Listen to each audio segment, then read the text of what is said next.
ఇటీవల తెలంగాణలో జరుగుతున్న పరిణామాలు చూస్తుంటే బీఆర్ఎస్ అధినేత తెలంగాణ మాజీ ముఖ్యమంత్రి కల్వకుంట్ల చంద్రశేఖరరావు అందరికీ టార్గెట్ గా మారిపోతున్నారు. 2023 డిసెంబర్ లో జరిగిన అసెంబ్లీ ఎన్నికల్లో గజ్వేల్ నుంచి ఎమ్మెల్యేగా గెలిచిన కేసీఆర్ కామారెడ్డిలో ఓడిపోయారు. అయితే బీఆర్ఎస్ ఈ ఎన్నికల్లో ఓడిపోవడంతో సీఎం గా కాకుండా ప్రధాన ప్రతిపక్ష నేతగా ఆయన పదవి బాధ్యతలు చేపట్టారు. ఇక ఆ తర్వాత ఆయన అసెంబ్లీ ముఖమే చూసింది.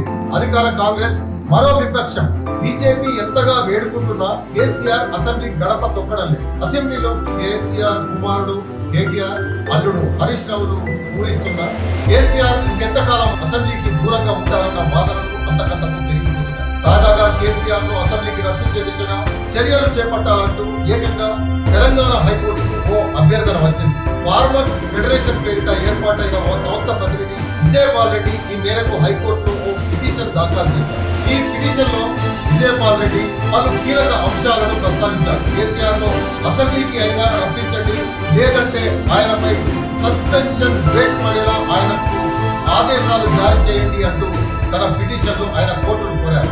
అయినా ఏడాదికి పైగా కేసీఆర్ అసెంబ్లీకి రాకుంటే ఆయనపై చర్యలు తీసుకోవాలని స్పీకర్ కు ఎందుకు అర్పించడం లేదని కూడా రెడ్డి ప్రశ్నించారు. ఎమ్మెల్యేలుగా వేతనాలు తీసుకుంటున్న నేతలు ప్రజా సమస్యలపై చర్చించేందుకు ఎందుకు ఆసక్తి చూపడం లేదని నిలదీశారు. విజయపాల్ రెడ్డి పిటిషన్ ను కోర్టు ఇంకా విచారణకు తీసుకోలేదు. ప్రస్తుతం ఈ పిటిషన్ హైకోర్టు రిజిస్ట్రీ పరిశీలనలో ఉంది.